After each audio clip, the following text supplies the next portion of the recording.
नमस्कार। दिवाली के पावन पर्व की समाप्ति नई आशाएं और नई खुशियों के साथ हुई होगी। आज आप सभी से कुछ विशेष निवेदन करना चाहता हूं। इस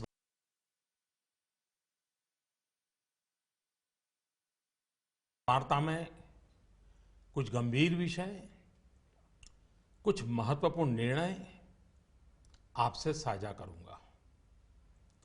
आपको ध्यान होगा कि जब आपने 2014 मई में हमें जिम्मेदारी सौंपी थी, तब विश्व की अर्थव्यवस्था में ब्रिक्स के संबंध में यह आम चर्चा थी कि ब्रिक्स में जो आई अक्षर है, जो कि आई अक्षर इंडिया से जुड़ा हुआ है, लोग कहते थे कि ब्रिक्स में जो आई है वो लुढ़क रहा है।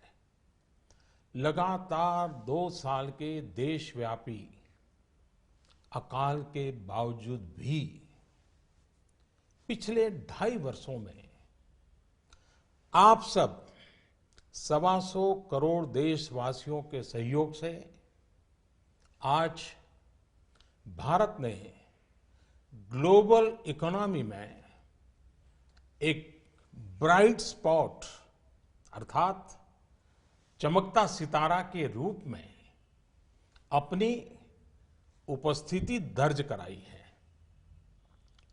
ऐसा नहीं है कि यह दावा हम कर रहे हैं, लेकिन यह आवाज इंटरनेशनल मॉनिटरी फंड IMF और वर्ल्ड बैंक से गूंज रही है।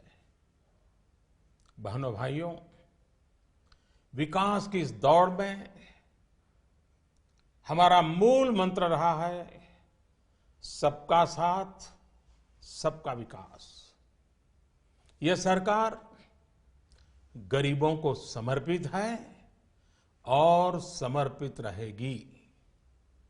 गरीबी के खिलाफ हमारी लड़ाई का मुख्य शस्त्र गरीबों का देश की अर्थव्यवस्था एवं संपन्नता में सक्रिय भागीदारी यानी गरीबों का सशक्तिकरण, गरीबों का एम्पावरमेंट।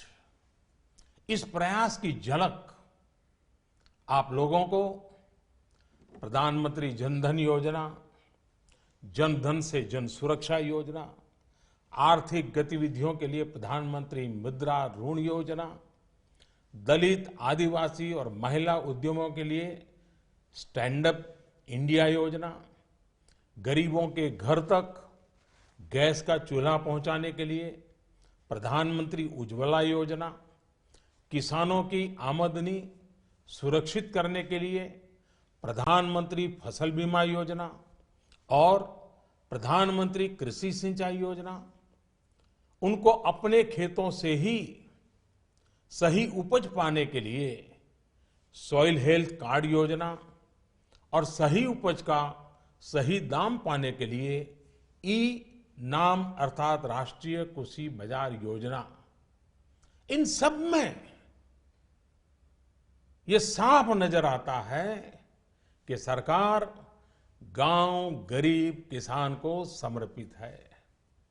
मेरे प्यारे देशवासियों, पिछले दशकों में हम ये अनुभव कर रहे हैं कि देश में भ्रष्टाचार और काला धन, इन बीमारियों ने अपनी जड़ें जमा ली है और देश से गरीबी हटाने में ये भ्रष्टाचार, ये काला धन, ये गोरखधंधे सबसे बड़ी बाधा है। एक तरफ तो विश्व में हम आर्थिक गति में तेजी से बढ़ने वाले देशों में सबसे आगे हैं, दूसरी तरफ भ्रष्टाचार की ग्लोबल रैंकिंग में 2 साल पहले भारत करीब करीब 100वें 2 वर्षों में अनेक कदम उठाए, ढेर सारे कदम उठाने के बावजूद भी अब हम 76वें नंबर पर पहुंच पाए हैं।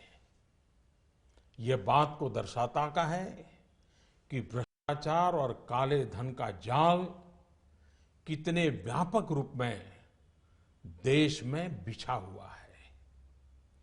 भ्रष्टाचार की बीमारी को कुछ वर्ग विशेष के लोगों ने अपने स्वार्थ के कारण फैला रखा है।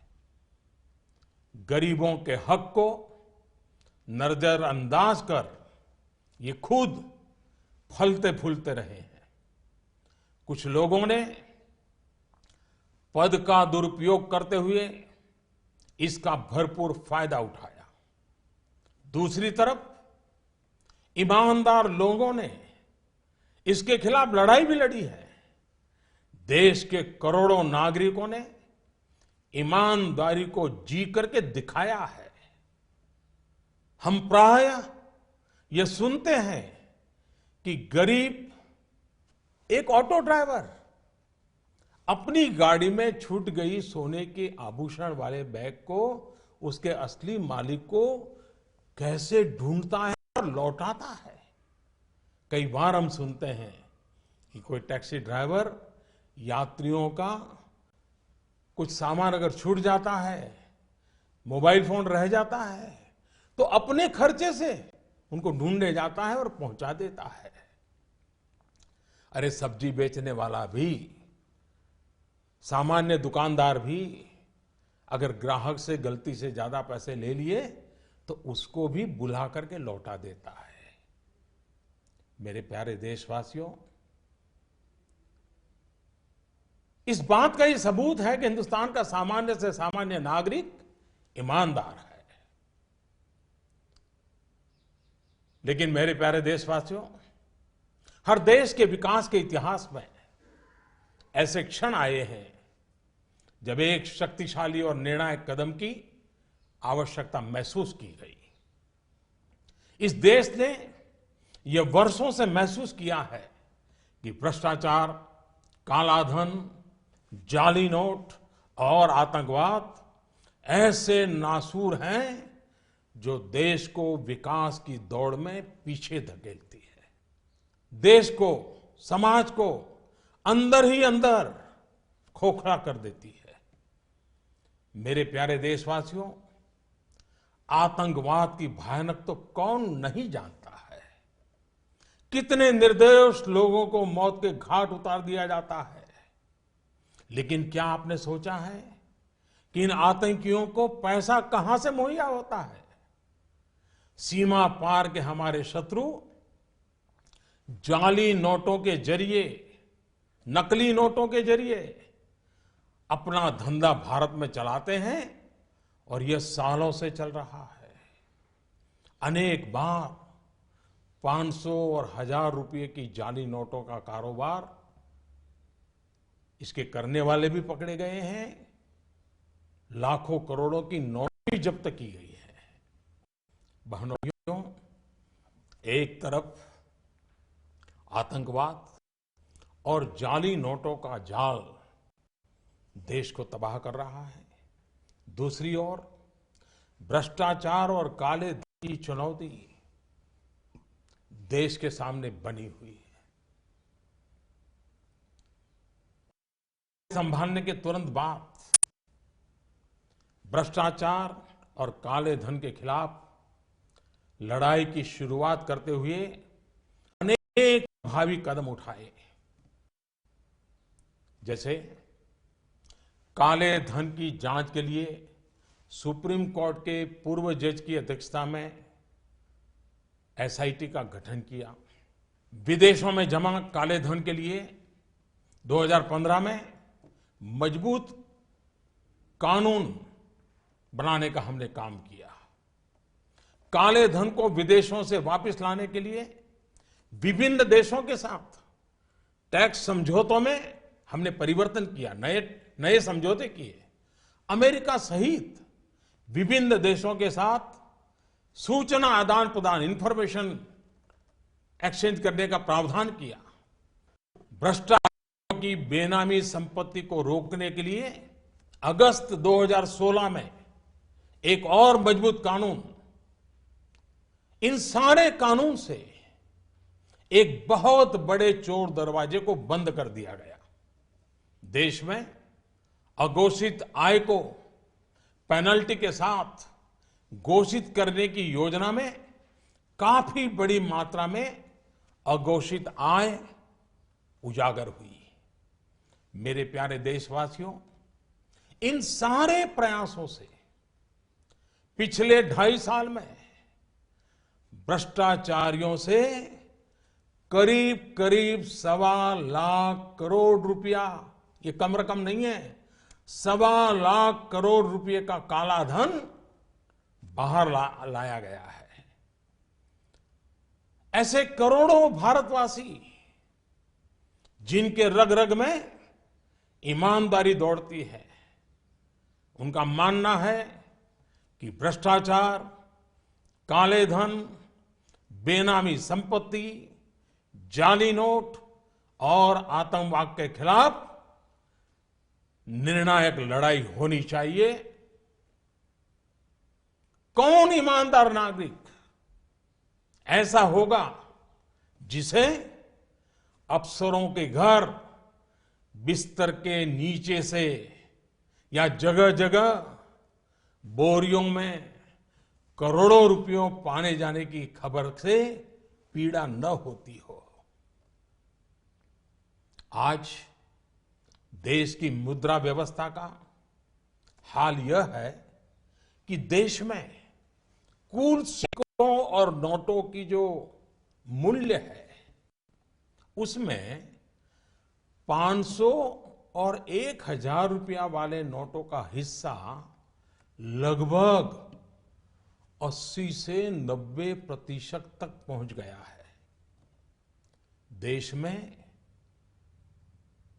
कैश का अधिक सर्कुलेशन का एक सीधा संबंध भ्रष्टाचार से है। भ्रष्टाचार से अर्जित कैश का कारोबार महंगाई पर भी असर पैदा करता है। इसकी मार गरीबों को झेलनी पड़ती है। इसका सीधा प्रभाव गरीब और मध्यम वर्ग की खरीदने की शक्ति पर पड़ता है। आपका भी स्वयं का अनुभव होगा। जब मकान खरीदने जाते होंगे, जमीन खरीदने जाते होंगे, तो आपसे जब सौदा होता होगा तब कहते होंगे कि कुछ धन चेक में लेंगे और ज्यादातर कैश में मांगी जाती होगी। ईमानदार व्यक्ति के लिए कुछ भी खरीदना, एक मध्यम वर्ग के व्यक्ति को घर भी खरीदना हो तो उसके पास काले धन नहीं है तो मुसीबत हो जाती है। कैश के इस धंधे के कारण मकान, जमीन, उच्च शिक्षा, चिकित्सा, ऐसे अनेक सेवाओं को, उन वस्तुओं को इन कारणों से उनकी मूल्य में कृत्रिम वृद्धि भी होती है, आर्टिफिशियल इंक्रीज होता है। भ्रष्टाचार से जमा किया गया धन हो या काला धन हो, ये दोनों बेनामी हवाला कारोबार को भी बल देते हैं। और हम जानते हैं हवाला का उपयोग आतंकियों ने हथियार की खरीद फरोख्त में भी किया है। चुनावों में काले धन के प्रभाव की चर्चा ये कोई नई बात नहीं है, वर्षों से हो रही है। बहनों और भाइयों, देश को भ्रष्टाचार और काले धन रूपी दिमक से मुक्त कराने के लिए एक और सख्त कदम उठाना जरूरी हो गया है। आज मध्यरात्रि यानी 8 नवंबर 2016 की रात्रि को 12 बजे से वर्तमान में जारी 500 रुपए और 1,000 रुपए के करेंसी नोट लीगल टेंडर नहीं रहेंगे, यानी ये मुद्राएं कानूनन अमान्य होगी। 500 और 1,000 रुपए के पुरानी नोटों के जरिए लेन देन की व्यवस्था आज मध्यरात्रि से उपलब्ध नहीं होगी।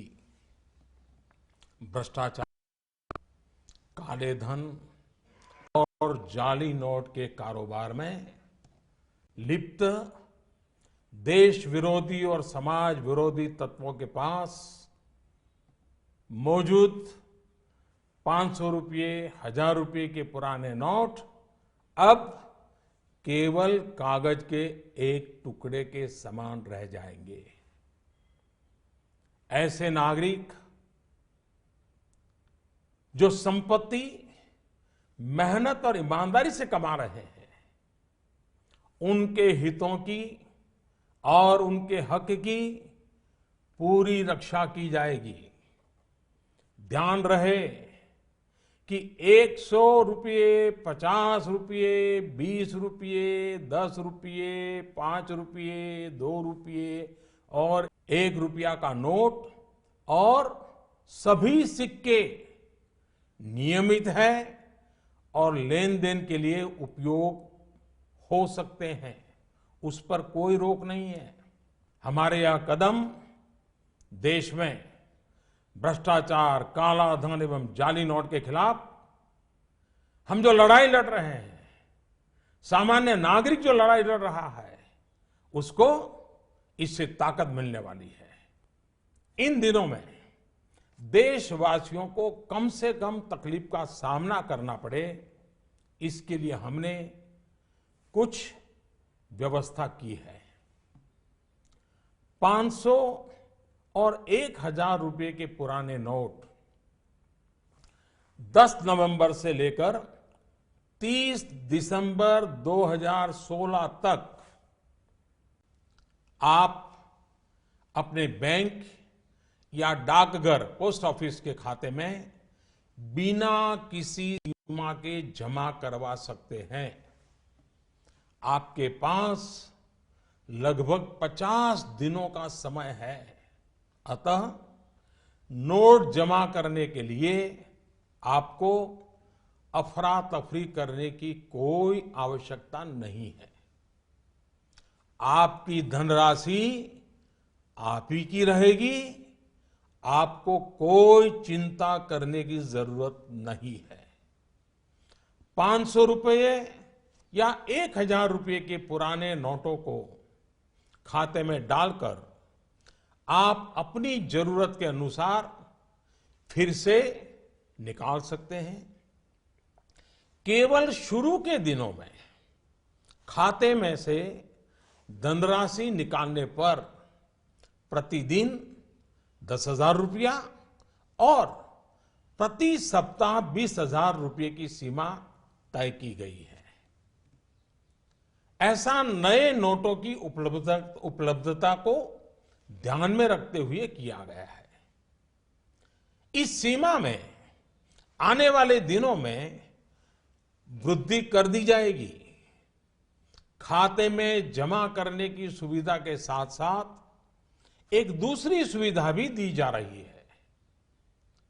तत्काल आवश्यकता के लिए 500 और 1,000 रुपये के पुराने नोटों को नए एवं मान्य नोट के साथ 10 नवंबर से 30 दिसंबर तक आप किसी भी बैंक या प्रमुख और उप डाकघर, हेड पोस्ट ऑफिस और सब पोस्ट ऑफिस के काउंटर से अपना पहचान पत्र जैसे कि आधार कार्ड, मतदाता कार्ड यानी कि voter card, ration card, passport, pan card इत्यादि सबूत के रूप में पेश करके आप नोट बदल सकते हैं।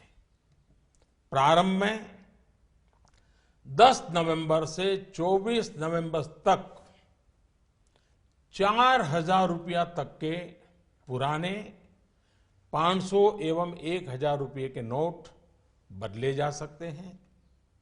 15 दिनों के बाद यानी 25 नवंबर से 4000 रुपये की सीमा में वृद्धि कर दी जाएगी। ऐसे लोग जो इस समय सीमा के अंदर अर्थात 30 दिसंबर 2016 तक पुराने नोट किसी कारणवश अगर जमा नहीं कर पाए, उनको 500 और 1000 रुपए के पुराने नोट बदलने का एक आखिरी अवसर भी दिया जाएगा। ऐसे लोग रिजर्व बैंक के निर्धारित ऑफिस में अपनी राशि एक घोषणा पत्र यानी डिक्लेरेशन फॉर्म के साथ 31 मार्च 2017 तक जमा करवा सकते हैं। 9 नवंबर और कुछ स्थानों में 10 नवंबर को भी एटीएम काम नहीं करेंगे। प्रारंभ में एटीएम से प्रति कार्ड प्रतिदिन निकाली जा सकने वाली राशि की सीमा 2000 रुपया रहेगी। फिर उसे कुछ अवधि के बाद बढ़ाकर 4000 रुपया कर दिया जाएगा।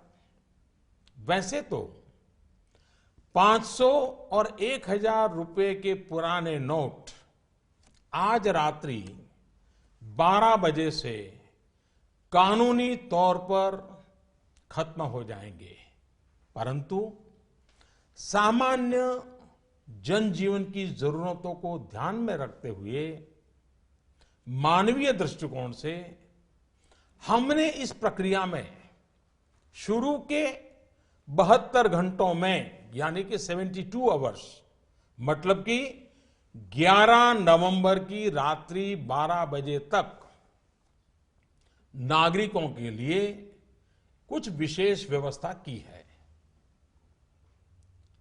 जैसे 11 नवंबर की रात्रि 12 बजे तक सभी सरकारी अस्पतालों में भुगतान के लिए पुराने 500 या 1000 रुपये के नोट स्वीकार किए जाएंगे। इससे वैसे परिवार जिनमें कोई बीमार है उन्हें उपचार में कोई बाधा ना आए।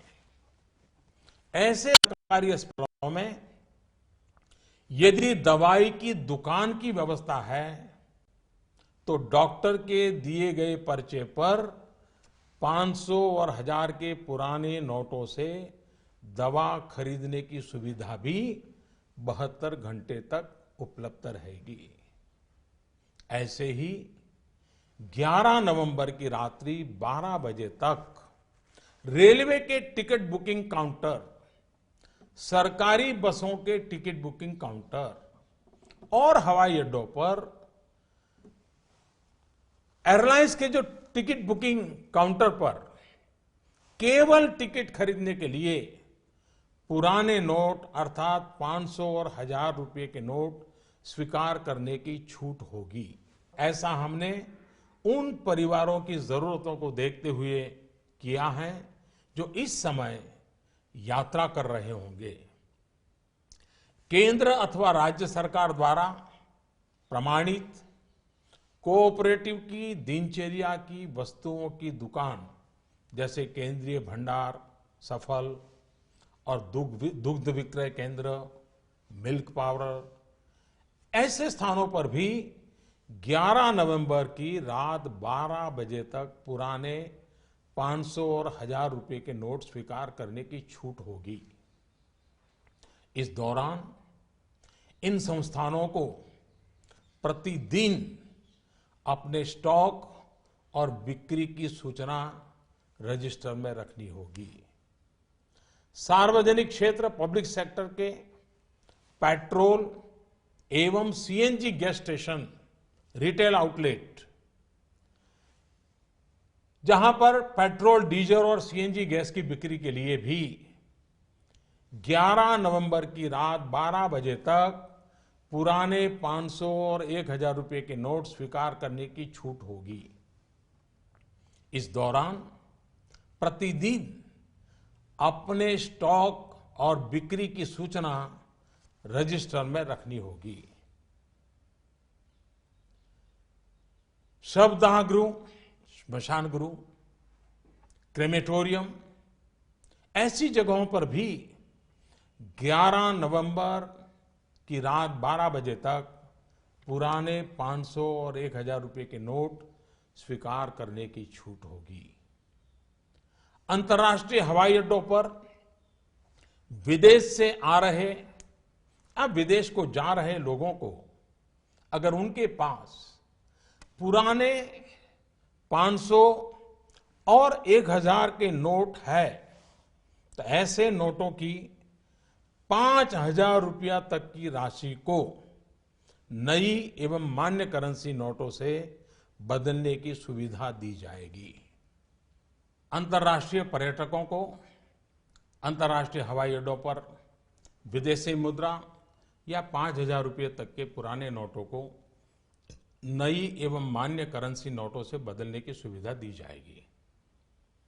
इन सारी सुविधाओं के अलावा मैं यह स्पष्ट करना चाहूंगा कि इस पूरी प्रक्रिया में नॉन कैश लेन देन में यानी चेक से पेमेंट हो, डिमांड ड्राफ्ट से पेमेंट हो, डेबिट या क्रेडिट कार्ड से पेमेंट हो अथवा इलेक्ट्रॉनिक फंड ट्रांसफर में कोई रुकावट नहीं आएगी। ये कारोबार पहले चलता था वैसा ही चालू रहेगा।